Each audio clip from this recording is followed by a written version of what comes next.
Hey everyone, welcome to Smarter Education. Today I will be teaching NCERT English Class 7, the supplementary book named An Alien Hand and the lesson number 7 named Chandni. So let's start. Once upon a time there lived an old man in Almora. He was popularly known as Abu Khan. He lived all alone except for a few goats which he always kept as pets. एक बार की बात है, एक बूढ़ा इंसान अल्मोड़ा में रहता था। वह बहुत ही पॉपुलरली नोन मतलब उनको जाना जाता था, फेमस थे वो इस नाम से, जो कि नाम है अब्बू खान। ही लिव्ड ऑल अलोन, वो अकेले ही रहते थे सिवाय कुछ बकरियों के। फ्यू गोट्स के साथ रहते थे पर कोई भी पर्सन उनके साथ नहीं रहता था, तो वे अलोन ही थे सिवाय उनके बकरियों के। वे हमेशा उसे पेट की तरह, पालतू जानवर की तरह गोट्स को रखते थे। He gave his goats funny names such as Kalua, Mungiya और गुजरी। उन्होंने अपने बकरियों का कुछ फ़नी नाम रखा था, पेट नेम, जैसे कि कलुआ, मुंगिया या गुजरी। He would take them out for grazing during the day and talk to them as one talks to one's own children. वे उन सभी को चराने के लिए लेके जाते थे, यानी घास पे वे लोग बकरियां चलती थी, घास को खाती थी, तो उसको चरना यानी ग्रेजिंग कहा जाता है। और बातें भी करते थे उन बकरियों से, जैसे कि कोई अपने खुद के बच्चे से बात करता है। At night he would bring them back to his little hut and put a string round the neck of each goat.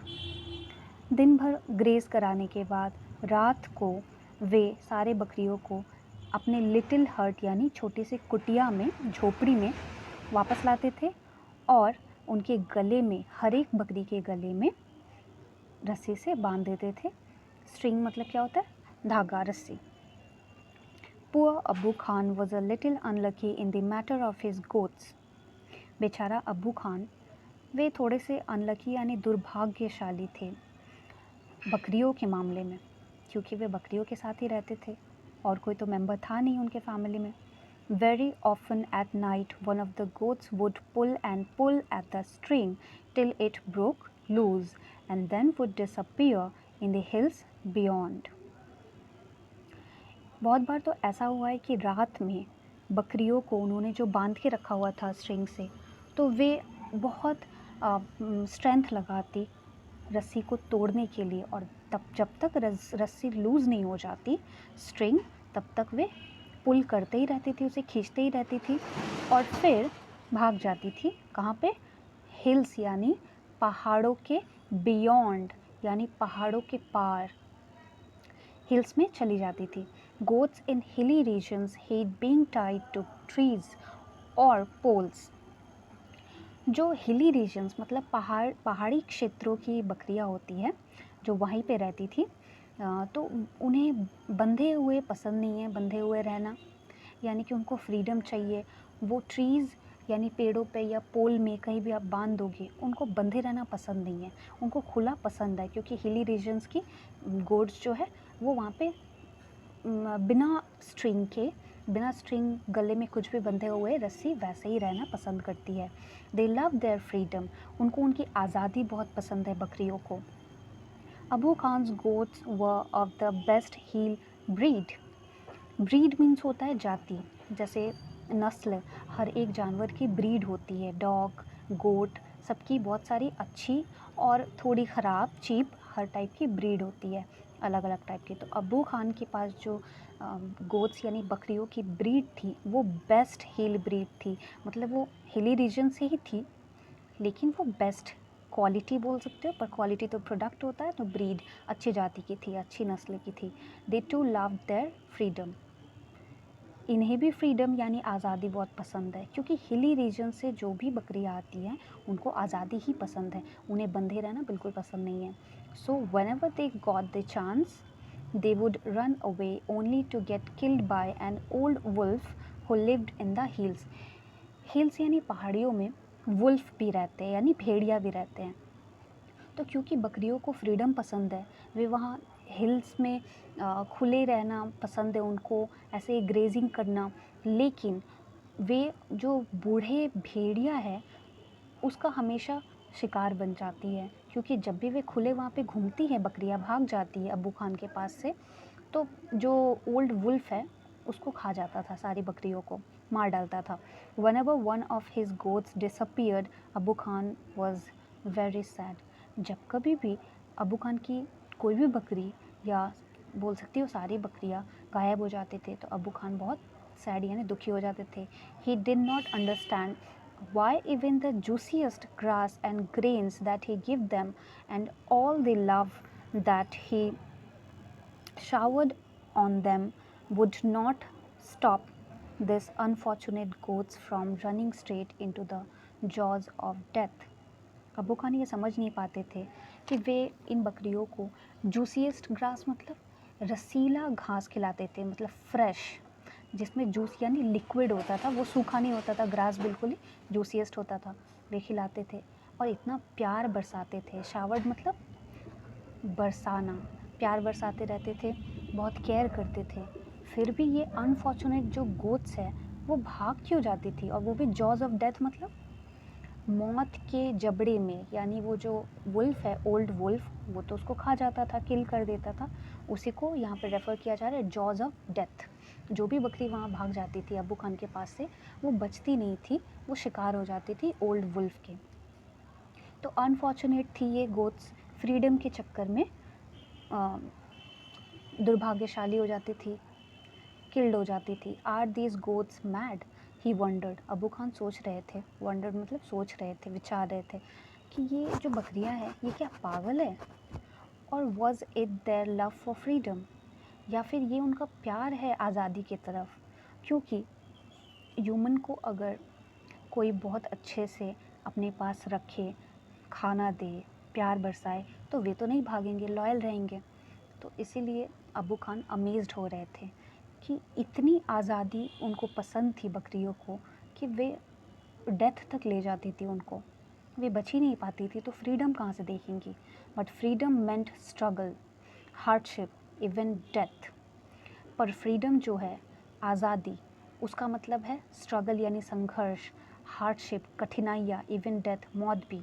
इन बकरी ये सब सारी बकरियाँ जो थी अबू खान के पास, ये भागती तो थी हिली एरियाज़ में अबू खान के पास से आज़ादी के लिए, लेकिन उनको क्या मिलता था, स्ट्रगल। एक तो भागने में उनको बहुत स्ट्रगल होता था, हार्डशिप यानी कठिनाइयाँ बहुत मुश्किल होती थी, और उसके बाद डेथ मिल जाती थी वहाँ पहुँचते ही बैड वुल्फ से। Abu Khan couldn't solve the mystery. Abu Khan mystery मतलब इस रहस्य को सुलझा ही नहीं पाते थे कि ये कैसी चाहत है, लव है फ्रीडम के लिए कि उनको डेथ तक पहुंचा देती थी, ये एक मिस्ट्री है। One day when all his goats had left him, Abu Khan said to himself, "No more goats in my house ever again." एक दिन जब सारी बकरियां अबू खान को छोड़ के चली गई, भाग गई हिली एरियाज़ में, तो अबू खान ने खुद से कहा, और तो कोई वहाँ पे था नहीं, उन्होंने खुद से ही कहा कि अब मेरे घर में कोई बकरी नहीं आएगी, कभी भी नहीं। I may yet live for a few more years but I live without goats. शायद मैं कुछ साल और ज़िंदा रहूं, लेकिन मैं बिना बकरियों के ही अपना जीवन व्यतीत करूंगा, मेरे घर में अब कोई बकरी नहीं आएगी। However the poor old man was terribly lonely. जो भी हो, गुस्से में तो उसने कहा और बहुत ही वो दुखी था, उसने ये स्टेटमेंट कहा। पर जैसा कि वो बहुत बेचारा ओल्ड मैन था और टेरिबली लोनली मतलब बिल्कुल ही अकेला था, कोई भी नहीं था उसके साथ। He simply couldn't do without his pets. वो अपने पालतू जानवर के बिना कुछ भी नहीं कर सकता था, क्योंकि लोनलीनेस तो किसी को पसंद नहीं है ना, अकेला रहना, तो अकेलापन उसे बिल्कुल पसंद नहीं था। Very soon he bought a young goat. बहुत ही जल्दी उसने एक यंग गोट मतलब बेबी गोट खरीद लिया। ही थॉट, उसने सोचा, a young goat will stay with me much longer. उसने सोचा कि मैं यंग गोट को अगर लाऊंगा तो वो मेरे साथ बहुत समय तक रहेगी, लंबे समय तक। She will soon begin to love me as well as the food I give her every day. वो जो यंग गोट है वो मुझे प्यार करना शुरू करेगी, जैसा कि मैं भी तो उसको फूड दूंगा ना, रोज़ रोज़ फूड दूंगा तो वो तो मुझे प्यार करना स्टार्ट कर ही देगी। She will never want to go to the hills, वह कभी भी हिल्स यानी पहाड़ों पे जाना नहीं चाहेगी जैसे बाकी बकरियाँ चली गई। And he laughed with joy, और अब्बू खान खुशी के मारे हंसने लगा। The new goat was very pretty, जो नई यंग बकरी थी वो बहुत सुंदर थी, प्रिटी थी। She was white as snow, वो तो मेमना थी तो वो देखने में स्नो यानी बर्फ़ की तरह थी। And had two little horns on her little head, और दो छोटे छोटे हॉर्न्स यानी सींग थी उसके सर पे। And a pair of gleaming red eyes, she had a friendly temperament and would listen to Abu Khan's tales with a lot of interest and affection. वो जो यंग गोट थी वो तो अभी बेबी गोट थी, उसकी आँखों में चमक थी, लाल लाल आँखें थी चमकती हुई, और उसका टेम्परामेंट मतलब उसका स्वभाव, बिहेवियर बहुत ही फ्रेंडली था, मतलब दोस्ताना वाला। वो बहुत जल्दी घुल मिल जाती अब्बू खान के साथ। And listen to Abu Khan's tales, Abu Khan तो स्टोरीज़ भी सुनाता था अपने पेट को, हर एक पेट को। तो ये इंटरेस्ट लेके यंग गोट उसकी कहानियाँ भी सुनती थी अबू खान का, और lot of interest and affection, प्यार के साथ, और लग रहा था बिल्कुल ही कहानियाँ समझ रही है सुनकर।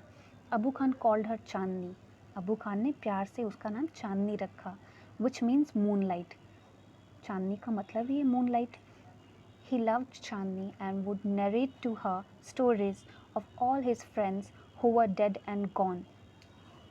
वो चांदनी को बहुत प्यार करता था अबू खान, और उसको कहानियाँ भी सुनाता था कि कैसे उसके बाकी सब दोस्त यानी कि बाकी बकरियाँ चली गई और मर गई। Several years passed, बहुत साल बीत गए। चांदनी was still there, चांदनी अभी भी वहीं थी अबू खान के पास। Abu Khan believed that Chandni would never leave his compound for the free and fresh air of the hills beyond. Alas, he was mistaken again. जब बहुत साल बीत गए, चांदनी अभी भी अबू खान के पास थी, तो अबू खान को ये विश्वास हो गया कि चांदनी जो यंग गोट थी वह कभी भी अबू खान को छोड़ के नहीं जाएगी फ्रेश एयर और फ्रीडम के चक्कर में हिल्स के पार। लेकिन अलास मतलब दुख की बात है, अबू खान ने फिर से गलती की यह सोचने की कि यह बकरी नहीं जाएगी। अब क्योंकि ये भी चांदनी भी हिल एरिया से थी, तो यह तो स्वाभाविक है कि उसे भी फ्रीडम काफ़ी पसंद होगा, और वो भी लॉयल नहीं रह पाएगी, उसे भी बंधे हुए रहना पसंद नहीं होगा। Every morning Chandni watch the hill tops bath in the sunlight, रोज़ सुबह चांदनी देखती थी हिल टॉप्स यानी कि पहाड़ के जो ऊंचाई है उसको देखती थी, धूप से सना हुआ, नहाया हुआ ऐसा लगता था। जब धूप उसमें पड़ती थी हिल टॉप पे तो वो बहुत ही प्लेजेंट था देखने में। How beautiful those hills are, वो मन में सोचती थी कि कितनी सुंदर पहाड़ है। She thought how refreshing the breeze that blows through them and how lovely to run across those green fields. Chandni मन में ही सोचती थी कि ये जो ब्रीज़ यानी हवा होती है, हवा कितनी रिफ़्रेशिंग है, कितनी ताज़गी है इस हवा में जो कि बह रही है हिल टॉप्स के पास से, और वहाँ पे दौड़ना ग्रीन फील्ड्स में कितना मज़ेदार रहता होगा, क्योंकि बकरियाँ वहाँ पे चरती है, दौड़ती है ग्रीन फील्ड्स में, तो उनको अच्छा लगता है।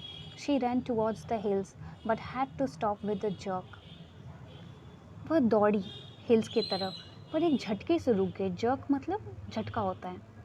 The rope round her neck wouldn't let her go any further, वो रुक गई क्योंकि उसके गले में रस्सी बंधी हुई थी। अबू खान ने उसे बांध के रखा हुआ था ताकि वह भाग ना जाए, और उसको तो हिल टॉप्स पे जाना था, तो वो आगे जा नहीं सकी क्योंकि रस्सी ने उसे रोक लिया। हाउ शी हेटेड दैट रोप, वह उस रस्सी को बिल्कुल पसंद नहीं कर रही थी, नफ़रत कर रही थी उस रस्सी से जिससे वो बंधी हुई थी। She stopped eating the green grass Abu Khan brought for her, nor did she listen to his stories with interest and affection.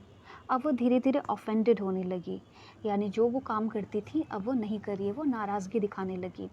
उसने खाना खाना बंद कर दिया ग्रीन ग्रास अबू खान जो उसके लिए लाता था, वो स्टोरीज़ भी नहीं सुनती थी मन से, इंटरेस्ट ही नहीं देती थी जो अबू खान उसे सुनाता था प्यार से। She lost her appetite, grew very thin and stared moodily at the hilltops baths in the sunlight. Again वो हिल टॉप्स जो सूर्य की रोशनी से नहाया हुआ लगता था, चांदनी उसे देखते रहती थी, घूरते रहती थी। स्टेयरिंग, स्टेयर्ड का मतलब होता है घूरना, एकटक देखते रहना। और मूडीली मतलब क्योंकि उसका मूड यानी मन कर रहा था वहाँ जाने का, इसलिए वो अक्सर वहाँ देखते रहती थी। उसने अपना खाना भी छोड़ दिया, त्याग दिया, और बहुत पतली होने लगी वो। एपेटाइट का मतलब होता है food. Abu Khan did not understand Chandni's anguish.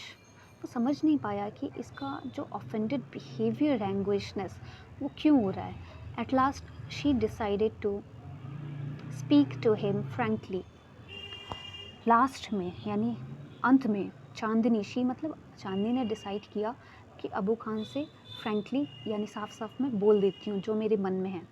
Dear Abu Khan, she said, उसने कहा, dear Abu Khan, let me go to the hills please, if I stay on in your compound I will die. उसने अपनी मन की बात कह दी कि अबू खान प्लीज़ मुझे हिल्स में, पहाड़ों में जाने दीजिए। अगर मैं आपके कंपाउंड में रही, यानी छोटा सा एरिया जो जहाँ पे वो रखता था उसे, तो मैं मर जाऊँगी।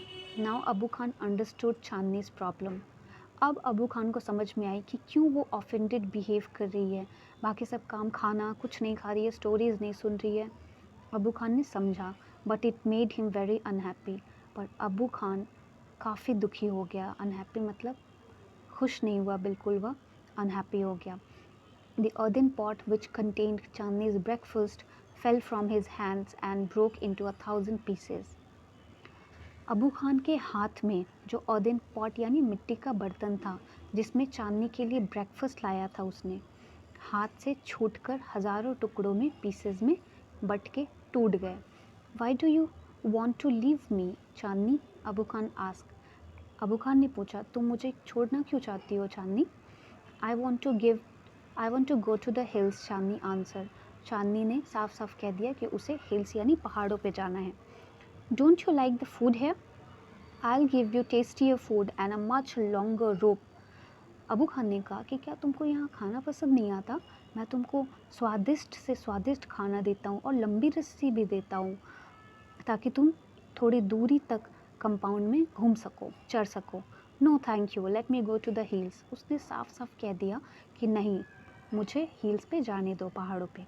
Do you realise the risk you are running, you obstinate creature. There is a dangerous wolf in the hills. He'll eat you up. Abu Khan did his best to warn her. Abu Khan ने उसे डांट कर, warn यानी कि वार्निंग देना, जैसे धमकाना भी बोल सकते हैं, उसने धमकाया, डराया कि तुमको एहसास नहीं हो रहा है कितनी बड़ी तुम रिस्क यानी जोखिम ले रही हो, तुम बुद्धू से क्रीचर प्राणी, कितना डेंजरस है वहाँ पे जाना, हिल्स पे खतरा है क्योंकि वहाँ वुल्फ है, सारी बकरियों को उसने मार दिया था, तो तुमको भी वो नहीं छोड़ेगा, वो तुमको भी खा जाएगा। अबू खान ने उसको बहुत कोशिश की समझाने की अपने तरीके से। Chandni answer, God has given me a pair of horns, I will fight the wolf. Chandni ने आंसर दिया, भगवान ने मुझे 2 सींग दिए हैं। अ पेयर ऑफ हॉर्न्स का मतलब होता है 2 सींग दिए हैं, मैं उस वुल्फ से लड़ूंगी। Fight the wolf, indeed. Have you forgotten the story of your sister Kalua, who was the size of a big deer? She fought the wolf through the night but was killed in the morning. Abu Khan narrated Kalua's story for the 50th time. Abu Khan ने 50वें बार, 50 यानी 50वें बार उसने वही कलुआ की story, कहानी बताई, कलुआ the गोट, कि तुम क्या भूल गई हो, तुम वुल्फ यानी भेड़िए से लड़ोगी, सच में, इंडीड यानी सचमुच, क्या तुम भूल गई हो अपनी बहन सिस्टर कलुआ की स्टोरी, जो कि दिखने में आकार उसका था बिग डियर यानी बड़ी सी हिरन के समान थी उसकी आकार। उसने वुल्फ यानी भेड़िए से लड़ाई की, रात भर वो लड़ी और सुबह को मारी गई। To all this Chandni had only one thing to say, I want to go to the hills. Chandni ने एक ही रट लगाया हुआ था, उसको सिर्फ एक ही चीज़ बोलनी थी, मुझे हिल्स पे जाना है, पहाड़ों पे। Abu Khan got very annoyed. Abu Khan बहुत ही ज़्यादा अनॉयड मतलब परेशान हो गए थे। ही थंडर्ड, वे गरजने लगे। गरजना मतलब ज़ोर से डांटने लगे। You are not going anywhere, from today you live in a small hut and not move about freely in the compound.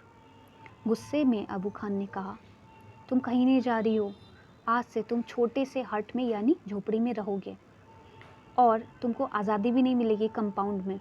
पहले वो बहुत ही आज़ादी दे रहा था, बहुत ही प्यार से उसको रख रहा था अफेक्शन के साथ, पर वो किसी भी तरह चांदनी को जाने नहीं देना चाहता क्योंकि उसकी डेथ हो जाएगी वहाँ पे। Ungrateful as you are, you must still be saved from the wolf. Ungrateful मतलब होता है जो भूल जाता है, जो समझ नहीं पाता। अबू खान ने उसको इतना प्यार दिया था लेकिन उसको बिल्कुल ही याद नहीं है, अफेक्शन नहीं है उसके तरफ, तो अनग्रेटफुल बोल रहा है। बहुत मदद की है, बहुत ही केयर की है अबू खान ने उसकी, मदद इन द सेंस केयर की है पेट की तरह, तो वो अनग्रेटफुल कैसे हो सकती है। तो वही बोली, तुम बहुत अनग्रेटफुल हो और तुमको वुल्फ से बचाना है, मुझे तुम्हें अभी बचना है। He pushed her into a small hut and shut the door. उसने क्या किया, एक छोटे से स्मॉल हट में, छोटे से झोपड़े में उसे बंद कर दिया चांदनी को। But he forgot to close the small window at the back. पर अबू खान स्मॉल विंडो जो था उसको बंद करना ही भूल गया, जो पीछे की तरफ, स्मॉल हट के पीछे की तरफ एक खिड़की थी, उसको बंद करना भूल गया था। The same night Chandni made that window her passage to freedom. उसी रात चांदनी ने उस विंडो को, यानी जो खिड़की खुली रह गई थी, उसको अपना रास्ता बनाया आज़ादी का, वहाँ से भागने का।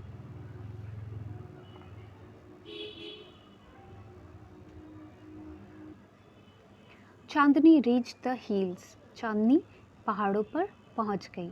It seem to her that her old hills were standing in a row to welcome हर।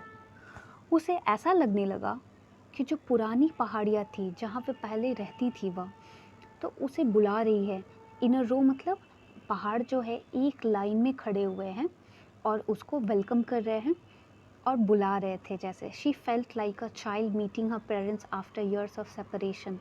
चांदनी को ऐसा लगा जैसे सालों बाद अपने माता पिता से बिछड़ने के बाद जैसा बच्चे को लगता है, वैसा ही चांदनी को लगने लगा। Wherever she went, the tall grass rose to embrace her. जहाँ भी वो हिल एरिया में गई, घूम रही थी, तो टॉल ग्रासेस यानी लंबी लंबी जो घासें थी वो उठकर उसको गले लगाना चाह रही है, ऐसा लग रहा था। The flowers bloomed to amuse her and the wind sang an endless song to of welcome. उसको लगा कि घास उसे गला लगाना चाह रही है और फ्लावर जो है, फूल ब्लूम्ड यानी खिल कर, अम्यूज़ हर, तो उसको पूरा आश्चर्य कर दे रहे हैं। हवा गाना गा रही है, एंडलेस सॉन्ग जो कभी ख़त्म ही ना हो, वेलकम सॉन्ग था उसके लिए। How different all this was from her past in the prison house of Abu Khan's compound. उसको कितना डिफरेंट लग रहा था कि अबू खान का जो जेल जैसा घर था, मुझे वो बांध के रखता था, और यहाँ पे हिल एरिया कितना खुला हुआ है, उसको उसकी फ्रीडम बहुत अच्छी लग रही थी यहाँ पे। It was the happiest day in Chandni's life. Chandni के जीवन का सबसे खुशनुमा दिन था वो। That day she played for hours on the grassy slopes of the hills. She met a herd of wild goats who asked her to join their group. उस दिन चांदनी ने खूब खेला, घंटों भर खेला। ग्रासी स्लोप मतलब होता है घास, घास के बने हुए ढालू रास्ते, क्योंकि हिल्स में सभी चीज़ें टेढ़े रास्ते की तरह ही जाती है, ऊपर से नीचे स्लोपिंग, तो उसी को बताया जा रहा है। She met a herd of wild goats, वह जंगली बकरियों से मिली। वहाँ पे झुंड था, हर्ड ऑफ वाइल्ड गोट्स मतलब वहाँ पे हिल एरिया में जंगली बकरियाँ रहती है। तो उन्होंने इससे पूछा अपने ग्रुप को ज्वाइन करने के लिए, पर चांदनी ने मना कर दिया। बट चांदनी पोलाइटली रिफ्यूज्ड, उसने बहुत ही प्यार के साथ मना कर दिया, प्यारे शब्दों में। She wanted to enjoy her new freedom all by herself, वह अकेले ही अपने आज़ादी का जश्न मनाना चाह रही थी। The sun disappeared behind the hills and soon darkness enveloped the grass. अब धीरे धीरे सनसेट होने लगा, सन जो है सूर्य वह गायब होने लगा पहाड़ों के पीछे और जल्दी ही जो घास थी, घास के मैदान थे, वह अंधकार में छा गए। Enveloped मतलब होता है छा गए। The flowers and the trees, the wind stopped blowing and there was stillness all around except for a strange sound which was coming from the bushes. Sunset होते ही जितनी चीज़ें उसे अच्छी लग रही थी सारी रुक गई, हवा बहना बंद हो गया। फिर उसको वहाँ पे स्टिलनेस यानी कि काफ़ी शांति लग रही थी, सारी चीज़ें रुक गई थी, ऐसा लग रहा था। सिर्फ वहाँ पे एक चीज़ बहुत स्ट्रेंज यानी वियर्ड साउंड थी जो कि वुल्फ की थी, बुशेस से आ रही थी। The sound was like a grunt, गुर्राने की आवाज़ थी। वुल्फ का जो साउंड होता है वो गुर्राना होता है। What was it? क्या था वो? It wasn't Abu Khan's voice calling her back to the compound. Chandni सोच रही है ये तो अबू खान का की आवाज़ नहीं है, वह को कंपाउंड से वापस घर आने के लिए जैसा बोलते थे। Nor was it the voice of another goat, ये दूसरी बकरियों का भी आवाज़ नहीं है। Then Chandni thought of the dangerous wolf who lived in the hills, she felt scared. तब चांदनी को पता चला यह तो भेड़िए की आवाज़ है और वो डर गई। Should she go back to the safety of Abu Khan's hut? Chandni मन में ही विचार कर रही थी, क्या उसको वापस अबू खान के हर्ट में चले जाना चाहिए? No, she said to herself, नहीं, उसने खुद से कहा, death is an open field is far better than life in a small hut. Chandni ने कहा कि खुले में मरना ज़्यादा अच्छा है ओपन फील्ड में, ना कि स्मॉल यानी छोटे से झोपड़ी में जीवन भर रहना। यानी कि अबू खान का जो वहाँ लाइफस्टाइल था, अबू खान के स्मॉल हर्ट में, कंपाउंड में, वह चांदनी को मौत के समान लग रहा था। पर यहाँ पे ओपन हील्स में, ओपन फील्ड में उसे मरना भी पसंद होगा, पर वहाँ कैद बिल्कुल पसंद नहीं होगा। The wolf had come out of the bushes and was staring greedily at Chandni. भेड़िया जो था वह झाड़ियों से निकल गया और चांदनी को लालच भरी नज़रों से देखने लगा। His eyes was shining like burning coals in the darkness. Wolf की आंखें एकदम गर्म जलते हुए कोयले की तरह चमकने लगी अंधकार में। He seemed in no hurry, he knew the new goat was his. वो हड़बड़ी में तो नहीं था क्योंकि उसको पता है कि यह बकरी इस बार जो आई है यह भी मेरी ही है, मैं उसको खाने वाला हूँ। The wolf and the goat sized up each other. दोनों अपने अपने आकार में आ गए, यानी कि फुल सामने आ गए, पूरे उनकी आकार दिखने लगी। The wolf was big and ferocious whereas the goat though healthy was small. दोनों का आकार दिखने लगा।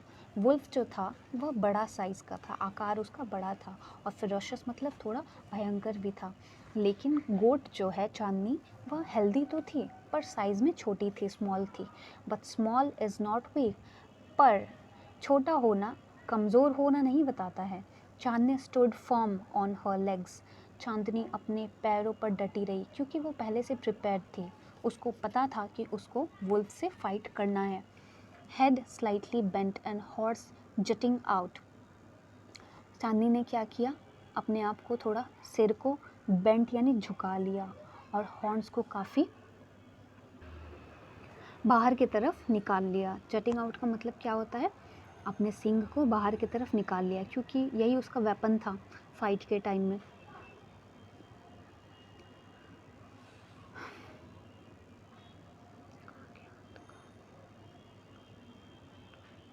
She was a picture of courage. She looked like a brave soldier ready to fight a treacherous enemy. I must put up a good fight, Chandni thought. Success or failure is a matter of luck or chance.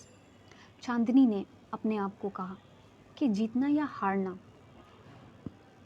सफल होना या असफल होना, ये तो किस्मत की बात है, ये तो भाग्य की बात है, लेकिन मैं बिल्कुल साहस के साथ इस लड़ाई में लड़ूंगी। एक ब्रेव सोल्जर यानी साहसी सैनिक की तरह वो तैयार हो गई लड़ने के लिए अपने दुश्मन से, और वह दिख रही थी एक साहस की मूर्ति, काफ़ी साहसी दिख रही थी। The fight began, it went on through the night, the moon which had been watching the fight began to grow pale. लड़ाई शुरू हो गई, युद्ध रात भर चली। जो चांद था वो भी फाइट को देख रहा था। धीरे धीरे चांद भी पेल यानी उदास होना शुरू हो गया।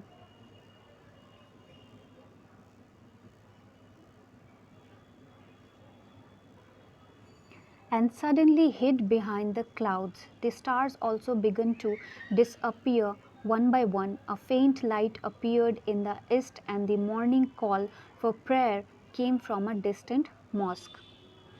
अचानक से क्लाउड्स यानी बादल भी छिप गए। जो स्टार्स थे यानी तारे, वो धीरे धीरे गायब होना शुरू हो गए एक एक करके, क्योंकि मॉर्निंग होने वाली थी, मॉर्निंग हो गई थी। फेंट लाइट मतलब क्या होता है? एक हल्की सी रोशनी ईस्ट की तरफ से आई, क्योंकि सनराइज होने वाला था। कॉल द प्रेयर, और सुबह जो मॉस्क मतलब होता है मस्जिद, मस्जिद में प्रेयर की आवाज़ आ रही थी बहुत दूरी से।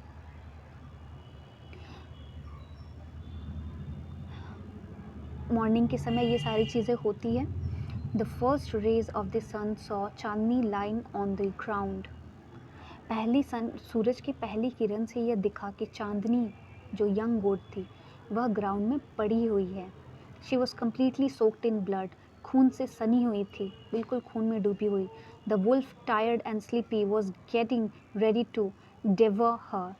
जो वुल्फ यानी भेड़िया था वह थक गया था और काफ़ी नींद भी आ रही थी उसे, और वह उसे खाने के लिए रेडी था। An assembly of birds perched on top of a tree nearby was debating the result of the fight. Who is the winner? पक्षियों का समूह जो था वह आपस में पेड़ के ऊपर बैठ के डिबेट यानी कि आपस में चर्चा कर रहे थे वे, कि क्या हो सकता है रिजल्ट इस फाइट का, कौन जीतेगा। Who is the winner? One of them ask the wolf of course, most of them said. किसी एक ने पूछा कि कौन जीतेगा, तो ज़्यादातर पक्षियों ने कहा कौन जीतेगा? वुल्फ जीतेगा, भेड़िया जीतेगा। A wise old bird disclaimed with confidence. एक उनमें से एक जो बूढ़ी लेकिन बुद्धिमान पक्षी, उसने इनकार किया। डिस्क्लेम का मतलब उसने इनकार किया इस बात से, और कहा कॉन्फिडेंस यानी भरोसे के साथ कहा, Chandni is the winner. Chandni new goat जो थी, यंग गोट, वही विनर यानी विजेता है। So children, I hope you would like the way of my teaching. So I hope so like the video. If you like, share कीजिए, do comments, and thank you.